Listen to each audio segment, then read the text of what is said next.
வரலாறு காணாத ஆட்டம். இந்தியா ஒரே போட்டி 1000 உலக சாதனை. செமிஃபைனல் நுழைந்த இந்தியா அலறிய எதிரணிகள். கதறல் பேட்டி. அதாவது சிக்கந்தர் ராசா ஜிம்பாப்வே கேப்டன் வந்துட்டு கண் கலங்கி பேசியிருக்காருங்க. எங்களோட கிரிக்கெட் வாழ்க்கையவே வந்துட்டு இந்திய டீம் இன்னைக்கு வந்துட்டு முடிச்சிருக்காங்க. எங்களோட சர்வம் முடிவுக்கு வந்திருக்கிறது என்றும் சர்வமே மயமாக இந்திய டீம் விளையாண்டிருக்கார்கள் என்றும் சிக்கந்தர் ராஜா கண் கலங்கி பேசியிருக்காருங்க. அவ்வளோதான், எங்களுக்கு இருந்த கொஞ்ச நஞ்ச நம்பிக்கையும் வந்துட்டு கம்ப்ளீட்டாக அடித்து விட்டு போய்விட்டார்கள் டீம் இந்தியா. இப்படி ஒரு ஆட்டத்தை வந்துட்டு ஜென்மத்தில் பார்த்தது கிடையாது. கழுதப்புலி வந்துட்டு ஒரு இரையை வேட்டையாடும் போது நீங்கள் டெஃபினட்டாக பார்த்துருக்கக்கூடும். உயிரோடு இருக்கும்போதே ஒவ்வொரு உறுப்பையாக கட்டிச்சு இழுத்து சாவடிக்குங்க. தின்னுக்கிட்டு இருக்கும். உயிர் வந்துட்டு அந்த விலங்குக்கு இருக்கும். அந்த மாதிரி வந்துட்டு இந்திய டீம் விளையாண்டுருக்காங்க என்றும் சிக்கந்தர் ராஜா வந்துட்டு பேசியிருக்காரு. இன்று உலகக்கோப்பை போட்டி சூப்பர் 8 வந்துட்டு இந்தியா ஜிம்பாப்வே இடையே சென்னை ஆடுகளத்தில் நடந்ததுங்க. இந்த வியாழன் வந்துட்டு இந்தியாவோட வெற்றி நாள் என்று தான் சொல்லணும். ஃபைனலும் வியாழக்கிழமை நடந்தா இந்தியாவுக்கு வந்துட்டு அது ஒரு மிகப்பெரிய பாசிட்டிவா இருக்குங்க. என்னன்னு தெரியல, மதியம் நடந்த மேட்ச்லையும் சவுத் ஆப்பிரிக்கா தான் இந்தியா வியூ படி வின் பண்ணணும். அவங்க பெரிய வெற்றியை பதிவு பண்ணிட்டாங்க வெஸ்ட் இண்டீஸ்க்கு எதிராக. செமிஃபைனல் வாய்ப்பு அப்பயே இந்திய டீமுக்கு பிரகாசமானது. அந்த ஒரு அபரிவிதமான நம்பிக்கையோடு இந்திய டீம் வந்துட்டு களமிறங்கினாங்க. நல்ல வேளை டாஸ் வந்துட்டு சிக்கந்தர் ராஜாவுக்கு விழுந்ததுங்க சென்னை ஆடுகளத்தில். அவர் வந்துட்டு நாங்கள் பவுல் பண்ணுறோம் அப்படின்னு சொல்ல சென்னை ஆடுகளத்தை சரியாக அவங்க கணிக்காமல் விட்டாங்க. சென்னை ஆடுகளம் பொறுத்தவரை முதல் பேட் பண்ணுற அன்னைக்கு தாங்க எப்போதுமே ப்ளஸ்ஸு.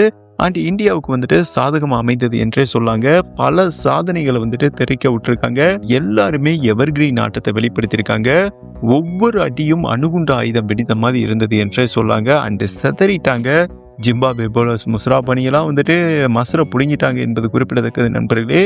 ஒவ்வொரு ஜிம்பாப்வே பவுலர்ஸையும் ஈவிரக்கம் இல்லாமல் செஞ்சுருக்காங்க. இந்தியாவுக்கு வந்துட்டு பெரிய வெற்றி தேவை, ஓகேவா?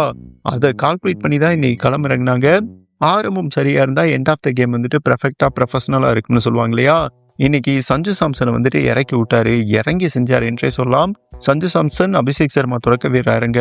2 சிக்ஸர் 1 பவுண்டரி, 15 பந்தில் 24 ரன் சஞ்சு அடிக்க, அபிஷேக் சர்மா 55 ரன் அடிக்க மீண்டெழுந்த அபிஷேக் சர்மா என்றுதான் சொல்லணும். காட் சதம், இசான் கிசான் 38, சூரியகுமார் யாதவ் 33, 13 பந்தில். ஹர்திக் பாண்டியா செம்ம ஃபினிஷிங்க, வெறித்தனமான ஃபினிஷிங். இப்படி ஒரு ஆட்டத்தை வந்துட்டு ஹர்திக் பாண்டியா இதற்கு முன்பு ஆடி இருப்பாரா அந்த மாதிரி ஒரு இன்னிங்ஸை வந்துட்டு வெளிப்படுத்தினாரு. 4 சிக்ஸர் 2 பவுண்டரி. திலக் வர்மாவும் ஃபார்முக்கு வந்துட்டாருங்க. 4 சிக்ஸர் 3 பவுண்டரி, 16 பந்தில் 44. அவரோட ஸ்லாட் இது தாங்க. இன்னைக்கு அவருக்கு 6வது பேட்டிங் லைனில் ஆப்ஷன் கொடுத்தாங்க. அவர் அந்த மாதிரி தான் வருவார், டம்மு டும்முன்னு சாத்துவார்.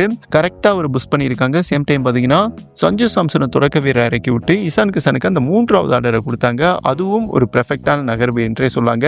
ரைட் லெஃப்ட் காம்போ தொடக்க வீரராக வந்துட்டு இறக்கி விட்டாரு சஞ்சு சாம்சன், அபிஷேக் சர்மா. அந்த ஒரு முதல் முடிவே வந்துட்டு தரமான முடிவாக இருந்தது என்றே சொல்லாங்க.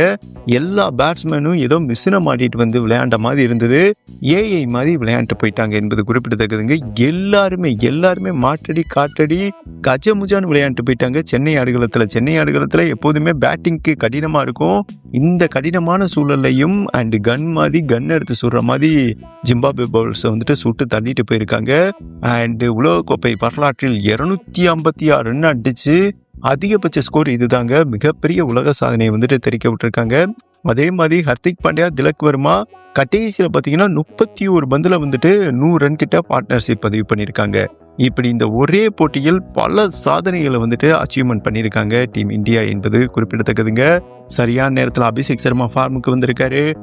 சேம் டைம் பார்த்தீங்கன்னா தொடக்க வீரர் ஆப்ஷனை வந்துட்டு கரெக்டாக புஷ் பண்ணியிருக்காரு நம்ம சூரியகுமார் யாதவ் ஃபார்முக்கு வந்திருக்காரு. திலக் வர்மாவுக்கு சரியான ஆர்டர் லைனை வந்துட்டு கொடுத்துருக்காங்க. இப்படி எண்ட் ஆஃப் த ஏரியா உலகக்கோப்பை நெருங்கும் போது ஒரு சூப்பரான முடிவை வந்துட்டு எடுத்திருக்காங்க. இன்னைக்கு எந்த முடிவுமே தவறா அமையலைங்க. அதனால தான் இந்தியா கொஞ்சம் கூட அச்சு பிசுறாமல் தவறு பண்ணாமல் தட்டி தூக்கியிருக்காங்க ஜிம்பாப்வேவை. அதுவும் மிகப்பெரிய ரன் விகிதத்தில் வந்துட்டு டீம் இந்தியா வின் பண்ணி அதிகாரப்பூர்வமா வந்துட்டு செமிஃபைனலை வந்துட்டு உறுதி பண்ணியிருக்காங்க என்பது குறிப்பிடத்தக்கதுங்க டீம் இந்தியா. இந்த மேட்ச் வந்துட்டு தீபாவளி அந்த மாதிரி ஒரு ஹைலைட்ஸ் மாதிரி இருந்தது. எல்லா பக்கமும் வெடிச்சு சாரிச்சுங்க. All direction 17 sixer. உலகக்கோப்பை போட்டியில் ஒரு டீம் அதிகபட்ச சிக்ஸர் அடிச்சது இந்த மேட்ச்ல தான். ஓகேவா, இப்படி பல சாதனைகளை வந்துட்டு ஜிம்பாப்வேவுக்கு எதிராக தெரிவிக்க விட்டுருக்காங்க என்பது குறிப்பிடத்தக்கதுங்க. இந்த ஒரு இன்னிங்ஸ் அண்ட் செமிஃபைனல்ல ஜாயின் பண்ற எதிரணிகளுக்கு மரண பயத்தையும் மரண பீதியையும் இந்திய பேட்ஸ்மேன்களும் இந்திய பவுலர்ஸ் இந்திய டீம் ஏற்படுத்தி விட்டுருக்காங்க என்பது குறிப்பிடத்தக்கதுங்க. டெஃபினட்டா இந்திய டீமோட இந்த ஒரு அபரிவிதமான வெற்றி எதிரணிகளுக்கு அள்ளு விட்டுரும். செமிஃபைனல்ல வந்துட்டு நம்மளோட மோதப்புற டீமுக்கு அள்ளு விட்டுருக்கும் என்பது குறிப்பிடத்தக்கது. டெஃபினட்டா இந்தியாவுக்கும் ஒரு அபரிவிதமான நம்பிக்கை கொடுத்திருக்கும். அடுத்து வெஸ்ட் இண்டீஸை வந்துட்டு பெரிய ரன் ரேட் வித்தியாசத்தில் வின் பண்ண வேணாம், வின் பண்ணால் போதும், இந்தியா நேரடியாக ஃபைனல் நுழைந்து விடுவார்கள் என்பது குறிப்பிடத்தக்கது. ஏன்னா வெஸ்ட் இண்டீஸ் வந்துட்டு அண்டர் ப்ரெஷரில் இருக்காங்க, சவுத் ஆப்பிரிக்காவோட தோத்துட்டு வந்திருக்காங்க. ஆனால் இந்தியா வந்துட்டு அபரிவிதமாக ஜெயிச்சிருக்காங்க ஜிம்பாப்வேவை. இந்த நம்பிக்கையே தும்பிக்கை மாதிரி வெஸ்ட் இண்டீஸை தூக்கி வீசும் என்பது குறிப்பிடத்தக்கதுங்க. வீசிட்டு டைரெக்டாக இந்தியா செமிஃபைனலுக்குள்ளே போவாங்களா? உங்களோட கருத்தை வந்துட்டு பதிவு பண்ணுங்க. அண்டு பி குரூப்பில் வந்துட்டு நியூசிலாந்து இங்கிலாந்து 2 டீமே வலுவாக இருக்காங்க. அந்த 2 டீமில் வந்துட்டு இந்தியா யாரோட மோதுனா பெட்டர்னு நினைக்கிறீங்க? செமிஃபைனல் வந்துட்டு வின் பண்ணலாம்னு நினைக்கிறீங்க? உங்களோட கருத்தை வந்துட்டு பதிவு பண்ணுங்கன்னு சொல்லிட்டு இந்த வீடியோவை கம்ப்ளீட் பண்ணுற நண்பர்களே. மேலும் இந்த மேட்ச் முடிஞ்ச பிறகு சிக்கந்தர் ராஜா கதறிட்டாருங்க, கண்ணீரில் மூழ்கிட்டார் என்றே சொல்லலாம். ஏன்னா அவங்க வந்துட்டு இந்த உலகக்கோப்பை ஆரம்பிக்கும் போது வேற லெவலில் ப்ளே பண்ணிட்டு வந்தாங்க. இலங்கையை சொந்த மண்ணில் வீழ்த்தினாங்க, மிகப்பெரிய ஆஸ்திரேலியா டீம் அஸ்தியாக்கிட்டு அவங்கள வெளியவே அனுப்புனாங்க. சரி, சூப்பர் 8 சுற்றில் வந்துட்டு சுற்றி அடிப்போம், அந்த ஒரு நம்பிக்கையில் தான் வந்தாங்க. வெஸ்ட் இண்டீஸ் வந்துட்டு பெருசா விளையாண்டு மோசமான தோல்வி ஜிம்பாப்வே. ஓகேவா, படுதோல்வி. அண்ட் இந்தியா வந்துட்டு இன்னைக்கு இறுதி அஞ்சலி ஆக்கிட்டாங்க. அண்ட் சிக்கந்தர் ராஜா என்ன சொல்லியிருக்காருன்னா, எங்களோட கிரிக்கெட் வந்துட்டு வளர்ச்சி பாதைக்கு நகர்ந்து கொண்டிருந்தது. ஆனால் தற்போது இந்தியா எங்களுக்கு எதிராக 256 ரன் அடிச்சு எங்களோட கிரிக்கெட் வாழ்க்கையவே முடிவுக்கு கொண்டு வந்திருக்காங்க. இனிமே ஜிம்பாப்வே வந்துட்டு கிரிக்கெட்ல அடுத்த கட்டத்துக்கு நகராது, ஃபியூச்சர்ல வந்துட்டு பெரிய டீமா வர முடியாது, அந்த அளவிற்கு இந்திய டீம் சேதாரத்தை ஏற்படுத்திட்டாங்க. அண்டு இந்திய டீமுக்கு தான் இந்த வருடம் உலகக்கோப்பை என்றும் அண்ட் சிக்கந்தர் ராஜா வந்துட்டு வெளிப்படையாக பேசியிருக்காரு. இப்படி ஒரு ஆட்டத்தை என் வாழ்நாளில் வந்துட்டு பார்த்ததே கிடையாது, இனிமே வாழ்நாளில் வந்துட்டு ஜிம்பாப்வே எந்திரிக்கிறது மிகப்பெரிய கடினம். அண்ட் அப்படி ஒரு ஆட்டத்தை வந்துட்டு ஆடி இருக்காங்க.